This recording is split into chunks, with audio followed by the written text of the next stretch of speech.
So, a day in my life. Ang dinner for today is family day. So, I just woke up at exact 5 a.m. And nag-alarm ko kaya 5 ako nagising.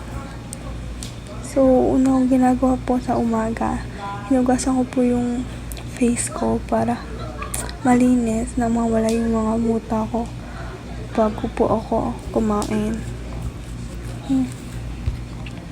Then, I'm boiling water. Then, my breakfast, 5:15 a.m. Breakfast ko po ay milk and pandesal. So, while I'm eating, nagbo-boil yung water para after ko po kumain, ready na po yung painit kong tubig. And then, ligo na po ako 5:30, exact 5:30. And then, natatapos po ako mga 5:45, 15 minutes. And I'm getting ready, brushing my teeth.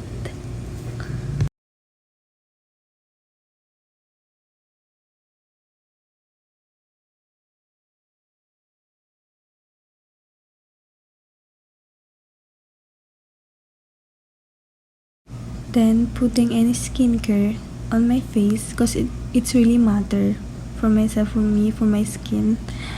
And sunscreen, yun po talaga, isa yun sa pinaka-importante na nilalagay ko po sa mukha ko. Yun po yung di nagpapaitim sa mukha ko. And then, makeup, syempre, hindi po talaga mawawala rin yan sa mukha ko everyday. And I'm on the way to school.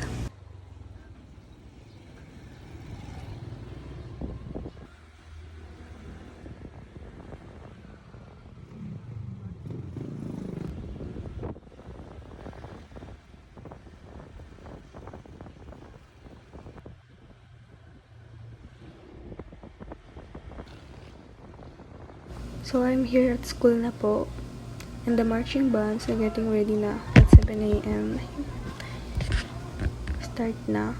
Then, after the parade, Jollibee's live. And then, after that, family parlor games, nanonood po kami. And it was fun.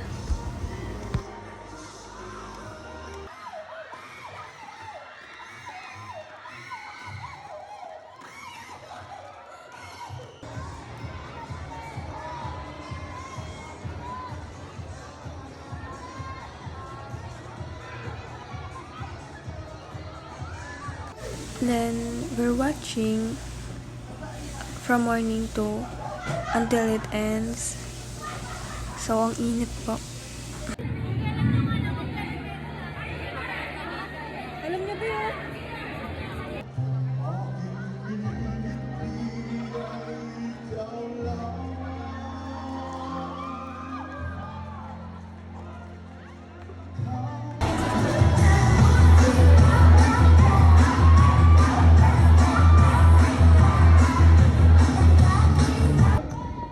Sir Mike, binasa sa ilalim, nabasa sa kalaban.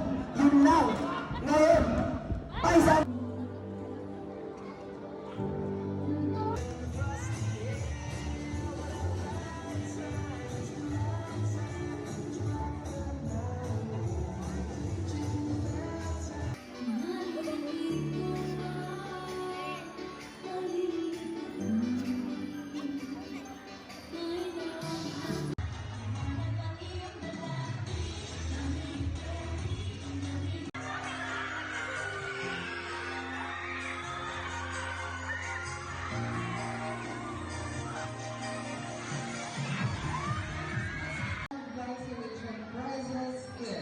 Again, Mrs. Basia, Mr. Delazo, and Mrs. Garza.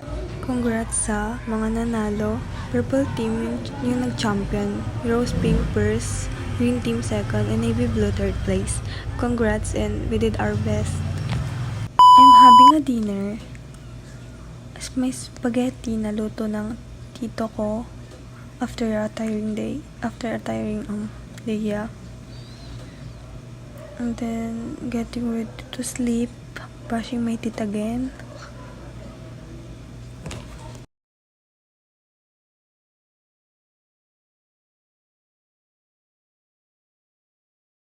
And maghilamos. Isa rin po sa hindi mawawala sa routine ko, yung maghilamos, yung taking care of my skin po talaga is must.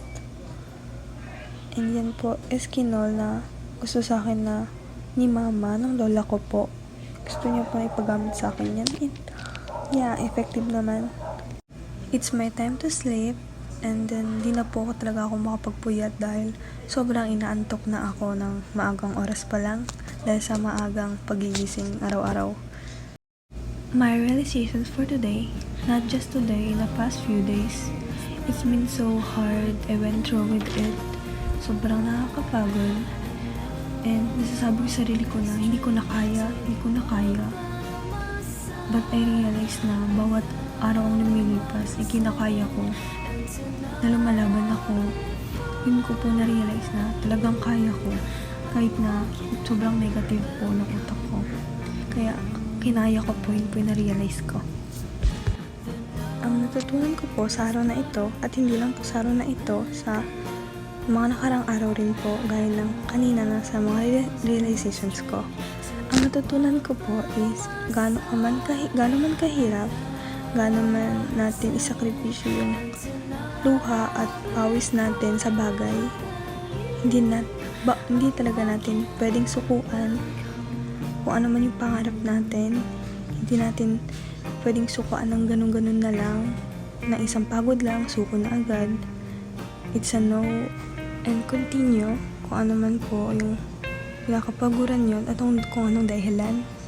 And natutuhan ko po yun na wag sumuko kahit anong mangyari. Dito na po magtatapos ang aking vlog. Thanks for watching guys. Bye!